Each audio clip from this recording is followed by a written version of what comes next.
Salut les amis! Salut! On est heureux parce qu'on est en famille aujourd'hui. Les 6 enfants sont là.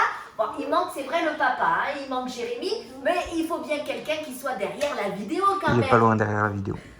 Voilà, on est heureux et puis bien, on va encore chanter. Ce premier chant nous dit « Il n'y a personne comme Jésus ». Vous êtes d'accord les enfants? Vous connaissez quelqu'un aussi fort que Jésus, aussi puissant que Jésus? Bah non, on est bien d'accord. On y va ensemble? Il y a vraiment personne comme Jésus. Il n'y a vraiment personne comme Jésus. Il n'y a vraiment personne comme Jésus. Il n'y a vraiment personne comme Jésus. Il n'y a vraiment personne comme Jésus. Il n'y a vraiment personne comme Jésus. Il n'y a vraiment personne comme Jésus. Il n'y a vraiment personne comme lui. J'ai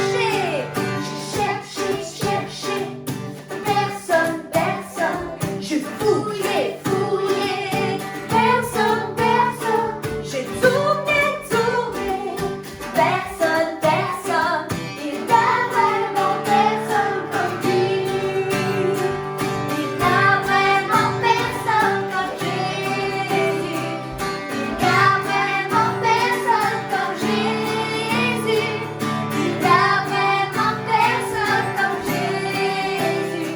Il n'y a vraiment personne comme Jésus.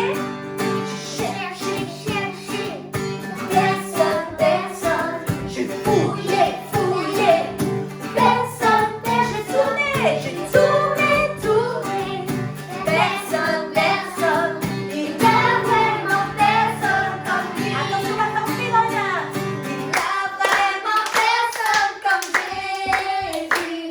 Il n'y a vraiment personne comme Jésus. Il n'y a vraiment personne comme Jésus. Il n'y a vraiment personne comme lui. Il n'y a vraiment personne comme lui. Il n'y a vraiment personne comme lui. On poursuit avec un autre chant qui nous dit Jésus est le rocher de ma vie. On l'a dit juste avant, Jésus c'est quelqu'un de fort. Il n'y a personne qui est aussi fort que lui. On peut le comparer comme un gros rocher, une grosse pierre qui est solide. Jésus est le rocher de ma vie. Et puis, il est partout. Il est là avec nous en ce moment. Il est là aussi, là où tu es, là derrière ta vidéo. Peut-être que tu es dans ton salon, je ne sais pas. Il est là aussi. Jésus est aussi là-bas avec toi. On le chante ensemble? Jésus est le rocher de ma vie. Jésus est le rocher de ma vie. Jésus est le rocher de ma vie.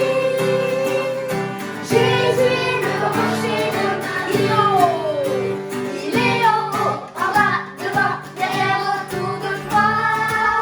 Il est en haut, en bas, devant, derrière, autour de moi. Il est en haut, en bas, devant, derrière, autour de moi. Jésus est le rocher de ma vie. Allez, encore une fois. Jésus est le rocher de ma vie. Jésus est le rocher de ma vie. Jésus est le rocher de ma vie. Jésus est le rocher de ma vie. Il est en haut, en bas, devant, derrière, autour de moi. Il est en haut, en bas, devant, derrière, autour de moi. Il est en haut, en bas, devant, derrière, autour de moi. Jésus est le rocher de ma vie. Bravo! C'est rassurant de savoir que Jésus est le rocher de notre vie, que si parfois on a des soucis, on peut faire appel à lui, on peut crier à Jésus, viens à notre secours, et il le fait. Qu'est-ce que c'est merveilleux! Et puis bien avant d'entendre ce que Jésus veut nous dire aujourd'hui, on veut chanter ce chant. Je crois que la Bible est vraie, mais oui. Bon, si on ne croyait pas que la Bible était vraie, ça sert à rien tout ce qu'on fait. Mais on le croit, on croit que tout ce que la Bible, tout ce qui est écrit dans la Bible est vrai. Oui, c'est la vérité. Et cette Bible, on veut la serrer dans notre cœur. Je crois que la Bible est vraie. Je crois que la Bible est vraie. Elle est la parole du Seigneur. Je la serre dans mon cœur. Je crois que la Bible est vraie. Je crois que la Bible est vraie. Elle est la parole du Seigneur. Je la serre dans mon cœur. Oh oui, je crois. Oh oui, je crois que la Bible est vraie. Oh oui, je crois que la Bible est vraie. Elle est la parole du Seigneur. Je la serre dans mon cœur.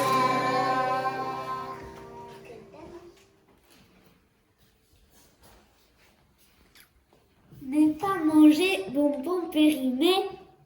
Mais c'est que des bonbons. Les bonbons, c'est bon. Allez, venez, on en prend un chacun.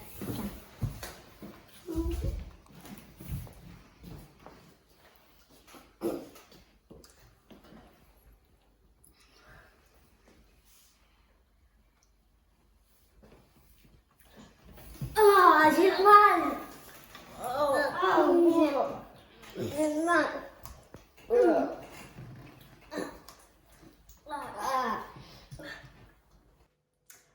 Alors les enfants, aujourd'hui, eh bien, je vais vous parler d'une histoire qui est au tout début de la Bible. On va revenir un petit peu à l'origine.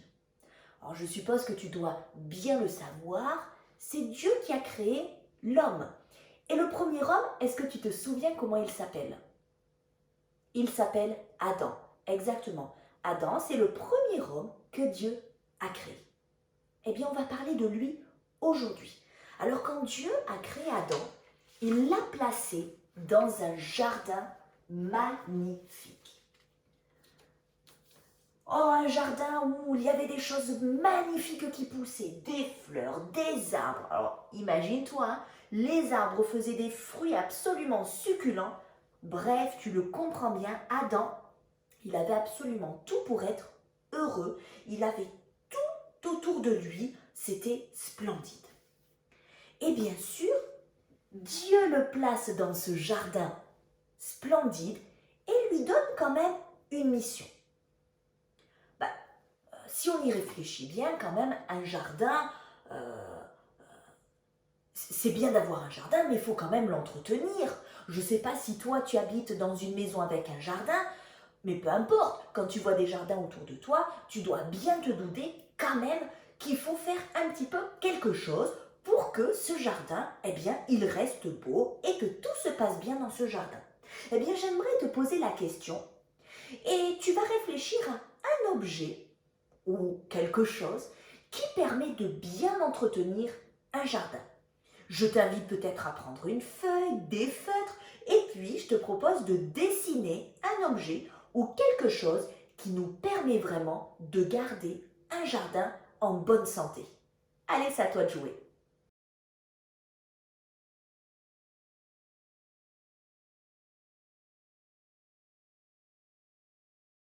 Ok, alors bien évidemment, pour que les fleurs poussent bien dans un jardin, qu'est-ce qu'il faut faire?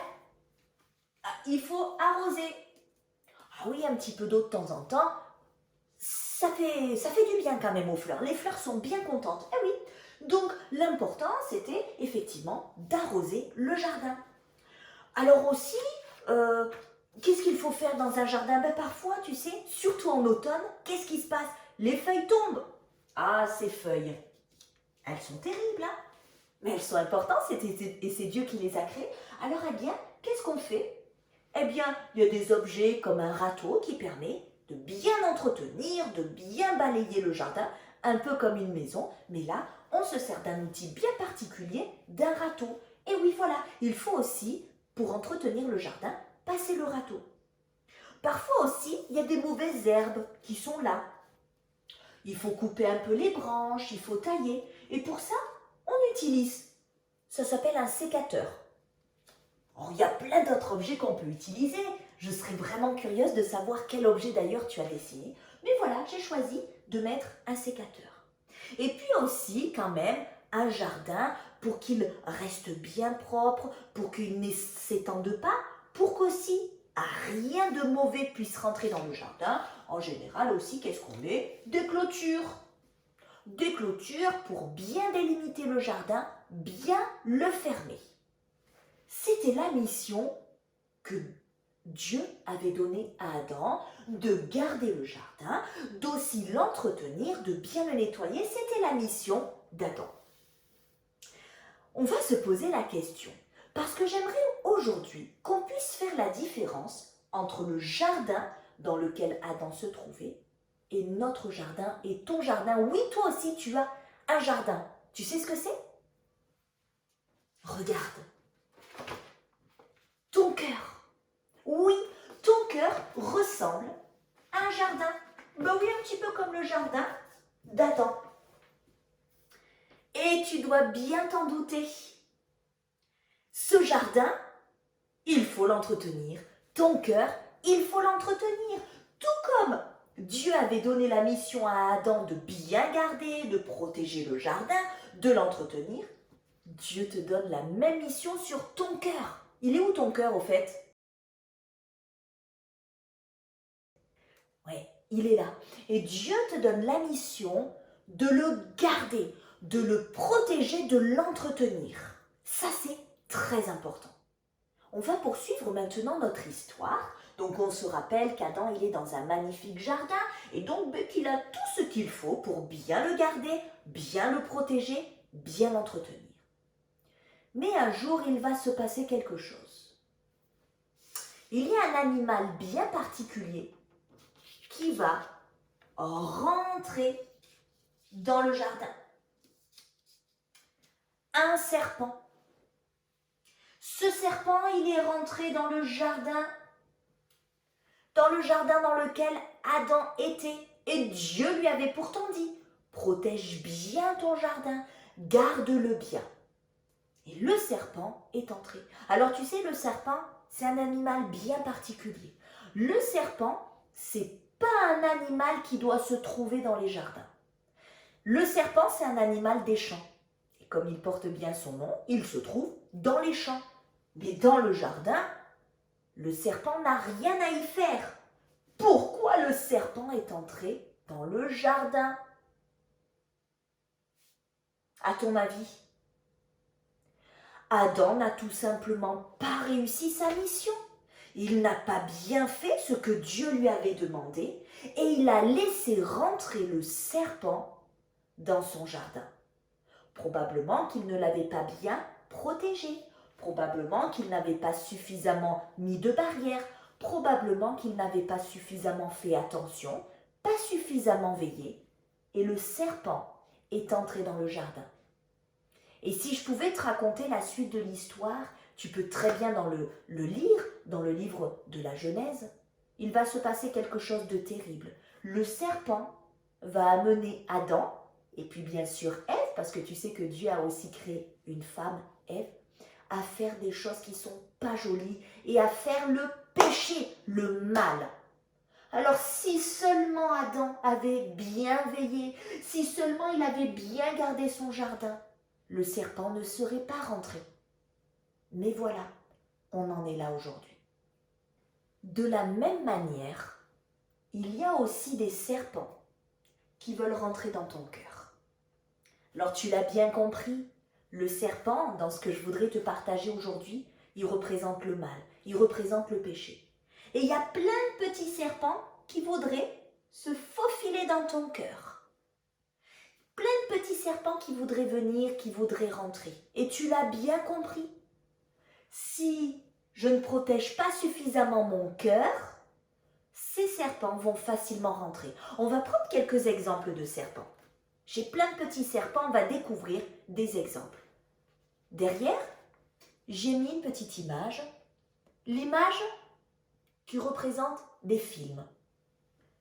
Ah oui, les films parfois, je dis pas tous, mais certains, Il y a même, tu sais, des dessins animés qui sont pas jolis. Ce sont un peu comme des petits serpents qui sont là, qui rentrent dans notre cœur facilement en les regardant, en regardant les vidéos, parfois même des photos qu'on ne devrait jamais regarder, qui sont là et qui veulent rentrer dans notre cœur, y déposer des choses, des petites graines qui ne sont vraiment pas jolies et qui vont nous amener parfois à faire le mal et à faire des choses qui ne sont pas bien. Un autre petit serpent. Oh, ça tu le connais bien. Oui, les paroles vulgaires, les gros mots, les paroles méchantes, blessantes.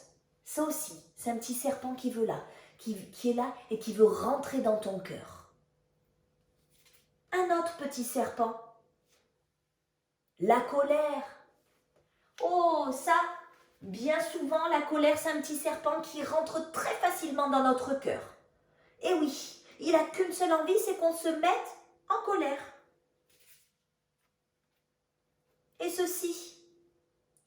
Alors je comprends, si tu es tout petit, tu ne peux pas forcément comprendre ce que c'est, ou en tout cas, tu peux comprendre des fois quand tu vois des personnes qui fument, qui ont une cigarette à la bouche. Et je pourrais parler de tant d'autres choses. Si tu es plus grand, tu peux le comprendre de tout ce qui touche à l'alcool, à la drogue, des choses qui ne sont pas bonnes. Et tu sais, il y a beaucoup d'adultes qui les utilisent. Et peut-être qu'un jour, effectivement, on te proposera cela. Et ça, c'est un serpent aussi qui veut rentrer dans ton cœur. C'est des choses qui sont horribles. Cette image, on l'a déjà vue. L'image de Pinocchio avec le nez qui pousse. Alors bien sûr, hein, ton nez ne va pas pousser si tu vas mentir. Mais c'était bien de le représenter de cette manière. Oui, le mensonge, c'est tellement si facile. On a envie de dire c'est mignon, c'est pas grave le mensonge. C'est un petit serpent aussi qui veut rentrer dans ton cœur. Et puis enfin, j'ai choisi aussi un dernier petit serpent que j'ai représenté par de la musique. Et cette musique, attention, hein, je ne suis pas en train de dire que la musique, c'est pas bien. Mais il y a des musiques dans lesquelles il y a des gros mots. Il y a des mots qui sont pas jolis. Et puis on écoute cette musique, on la chante même. Ça aussi, c'est des choses qui rentrent dans notre cœur. Toujours, si on n'y fait pas attention. Tu te souviens de la mission d'Adam? Dieu avait donné pour mission à Adam de protéger, de veiller, de garder le jardin. Et Dieu te donne la même mission pour ton cœur. Il te faut le protéger, il te faut le garder. Il te faut veiller à ce qu'aucun serpent ne rentre dans ton cœur. Alors ces serpents, tu l'as compris, ça représente le péché. Et il te faut garder ton cœur afin que aucun serpent ne rentre. La Bible nous le dit, c'est la mission que Dieu te donne. Dans Proverbes, chapitre 4 et verset 23, Dieu te dit « Garde ton cœur plus que toute autre chose. Ton cœur, c'est ce qu'il y a de plus important. Ton cœur, c'est la vie. Et dedans, il faut le garder, il faut le protéger. » Alors, c'est si simple de dire ça, mais comment bien protéger, comment bien garder ton cœur? Eh bien, c'est ce que je voudrais te donner et te dire aujourd'hui. Comment bien garder, comment bien protéger ton cœur. La première chose à faire, on l'a imagé tout à l'heure avec le jardin d'Adam, il faut l'arroser. Adam devait arroser régulièrement le jardin. Et toi aussi, il faut arroser ton cœur. Mais avec quoi? Avec de l'eau? Comment je peux arroser mon cœur avec de l'eau? Regarde cette image de cet enfant qui lit la Bible. Je serre ta parole contre mon cœur afin de ne pas pécher contre toi. Ben oui, c'est un petit peu comme si tu arrosais ton cœur. Chaque fois que tu lis la Bible, c'est comme si tu arrosais ton cœur. Oh, et ça lui fait tellement de bien. Et en lisant la Bible, tu vas éviter à ce que des petits serpents, à ce que le mal rentre dans ton cœur. La deuxième chose qu'on a vue, eh bien, c'est de mettre des barrières. Et oui, Adam pouvait très bien protéger le jardin en mettant des barrières, en délimitant. Des choses ne doivent pas rentrer dans ton cœur. Et tu devrais, eh bien, te dire, non, ça c'est interdit. Hein, comme ce panneau qu'on peut connaître, qu'on a vu effectivement la semaine dernière, sens interdit. Ah non, pas possible de rentrer dans mon cœur. Et la Bible nous dit, éloigne-toi du péché. Il y a des choses, non, c'est sens interdit. Avoir le courage de dire non à des choses qu'on sait qui ne sont pas belles du tout. Et puis, on a vu aussi l'importance de ratisser. Il y a des choses, c'est un petit peu comme une maison où on va passer le balai. Ben, le jardin, c'est pareil. Parfois, il faut ratisser, il faut le nettoyer. Comment je peux le nettoyer, mon cœur? Alors, tu as vu, j'ai pris un produit ménager, d'accord? Pour montrer à quel point aussi notre cœur, parfois, il a besoin d'être lavé, d'être nettoyé. Et ce verset nous le dit. Je t'ai avoué mon péché, je ne te l'ai pas caché. Et toi, ô Dieu, tu as effacé mon péché. Mais oui, tu sais, parfois, il y a des petits serpents qui vont rentrer dans ton cœur. Parfois, le mal, il va être là et tu vas te rendre compte, effectivement, oh, j'ai fait quelque chose qui n'est pas joli, j'ai fait le mal. Mais tu as une possibilité auprès de Dieu de lui demander, de lui dire, Seigneur, tu vois, j'ai péché, j'ai fait quelque chose qui n'est pas joli. Je n'ai pas veillé sur mon cœur, je ne l'ai pas gardé. S'il te plaît, viens laver mon cœur. Et Dieu le fait. Dieu nous dit, j'efface ton péché. Oui, si on lui demande, pourquoi ne le ferait-il pas? Et puis enfin, il y avait aussi un moyen pour Adam de bien aussi garder son cœur, de bien l'entretenir, c'était parfois bien de couper. Des choses sont nécessaires parfois à couper dans un jardin. Dans ton cœur aussi. Parfois, il y a des choses qu'il faut couper. Et ce verset nous le dit, si ta main est une occasion de chute, coupe-la. Oh, alors attention, hein. Je ne suis pas en train de te dire qu'il faut couper ta main. Non, non, non, c'est pas du tout ça. Mais parfois, on a des amis, des connaissances, qui nous amènent à faire des choses qui ne sont pas belles. Et parfois, eh bien, il faut comme couper. Il faut comme dire stop. J'arrête peut-être de voir des amis qui sont tout le temps en train de dire des gros mots. J'arrête de regarder des vidéos qui vont m'entraîner à dire des choses qui ne sont pas belles. Ou je les aurais tellement entendues que, bon, c'est normal de dire des gros mots. J'ai voulu représenter l'image, effectivement, de cet objet en disant des fois, il faut dire stop. Il faut couper, il faut arrêter de faire certaines choses afin de protéger notre cœur. Et ça, c'est tellement important. Et je voudrais te donner un exemple très rapidement. C'est l'exemple de Caïn et Abel. Alors, je ne sais pas si déjà tu as pu entendre cette histoire. Caïn et Abel, ce sont justement les fils d'Adam et puis d'Ève. Et puis, il va se passer quelque chose de bien particulier. Je vais aller un petit peu vite dans l'histoire, mais tu peux toujours de la même manière ouvrir la Bible et pouvoir lire cette histoire. Caïn va faire quelque chose de terrible. Caïn va être tellement jaloux de son frère. Caïn va être tellement en colère contre son frère qu'il va le tuer. Dieu pourtant aura prévenu Caïn. Dieu lui aura dit, garde ton cœur du péché. Veille sur ton cœur. Mais Caïn ne l'a pas fait. Et le péché a grandi dans son cœur. La jalousie a grandi. La colère a grandi au point qu'il a fait quelque chose qui était irréparable. Il a tué son frère. Et ça, c'est terrible. Et pourquoi je te dis cet exemple? Parce que des fois, on laisse le péché grandir dans notre cœur. On laisse les petits serpents rentrer dans notre cœur. Et ces serpents vont nous amener à faire des choses terribles. Des choses que bien souvent, après, on va regretter. Mais des fois, c'est trop tard. Des fois, c'est trop tard. Alors des fois, c'est vrai, on peut réparer les choses. Des fois, c'est trop tard. Et il ne faut pas qu'on se laisse avoir. Oh non, il faut qu'on protège bien notre cœur. Moi, mon cœur, je veux le protéger. Je veux le garder. Comment? On se souvient premièrement en lisant la Bible. Ah oui, en arrosant mon cœur de la parole de Dieu. Deuxièmement, en disant non. Non au péché, non au mal, tu ne rentreras pas dans mon cœur. Troisièmement, en nettoyant aussi le cœur. Des fois, eh bien oui, voilà, on a fait des choses, on a dit un gros mot, on a mal parlé peut-être à papa et maman. Le mal est rentré dans mon cœur, je demande pardon à Dieu. Et Dieu me pardonne. Et là, je nettoie mon cœur. Et enfin, dernièrement, eh bien, parfois en coupant, en arrêtant de faire des choses qui vont déplaire à Dieu.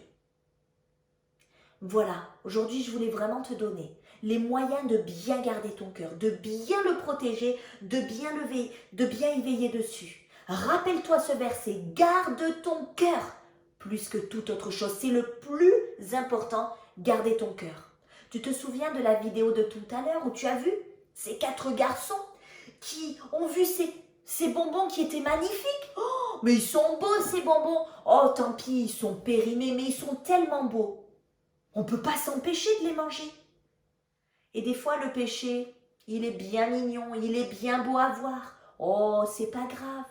Et on laisse rentrer dans notre cœur et après, oh, mince, qu'est-ce que j'ai fait? On est déçu. Et ça fait mal. Eh oui, Dieu t'a confié un magnifique jardin. Rappelle-toi, comme Dieu a confié un jardin à Adam, il t'a confié aussi un jardin, c'est ton cœur. Garde-le, protège-le, c'est tellement important. Merci Seigneur, parce qu'encore aujourd'hui, tu nous enseignes des choses tellement importantes. Des choses tellement importantes pour notre vie, pour notre cœur. Tu nous invites à le garder, à le protéger, à bien y veiller. Et merci Seigneur parce qu'on a tout à portée de main pour bien réussir, pour bien garder notre cœur, pour bien l'entretenir. Et on veut le faire. Et je te prie pour tous ces enfants qui regardent cette vidéo afin que Seigneur que tu les aides à bien prendre soin de leur cœur. Merci mon Dieu. Amen. Voilà, que le Seigneur te bénisse vraiment et j'espère que tu feras bien ce qu'on a vu aujourd'hui, que tu garderas bien ton cœur, c'est tellement important. En attendant de te revoir, je te dis à très bientôt. Tu passes une excellente semaine. Bye bye. Ma petite lumière, je la ferai briller. Ma petite lumière, je la ferai briller. Ma petite lumière, je la ferai briller. Chaque jour, chaque jour, chaque jour et de toute manière, je ferai briller ma petite lumière. Ma petite lumière, je la ferai briller.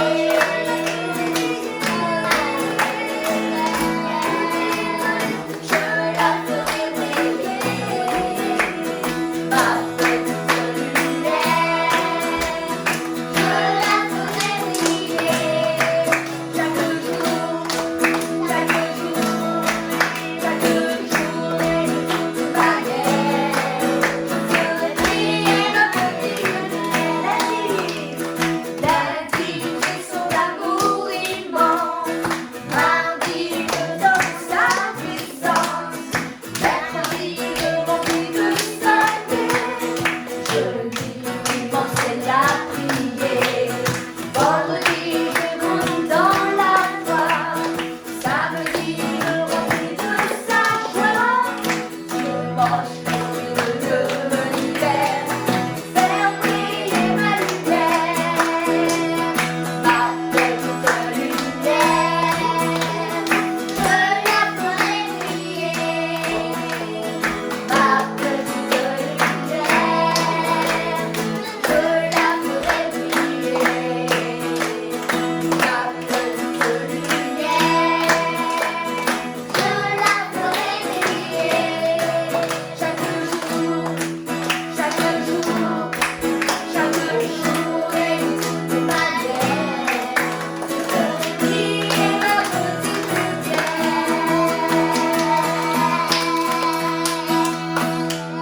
Allez, on dit au revoir aux enfants.